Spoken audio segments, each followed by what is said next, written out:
what do you think of Valentine's Day? Is it a good idea? Yeah, it's a good idea, because if you don't send cards, you might go off or, you know, or something. Would you send him a funny one now or a serious one? A funny one. Why? Because if he was a funny character, he probably mightn't appreciate the serious one.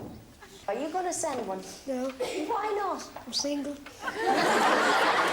Would you send one to your girlfriend? Yeah? Would you? What's your girlfriend's name? Michelle. Is she nice? What does she Yes. look like? Well, she's very funny and she got fat cheeks. Do you love her? Does he love you? Are you going to marry him? When? Every time I go over to his friend's house, he keeps holding my hand. He's about 4 feet. I used to like Dean. What was Dean like?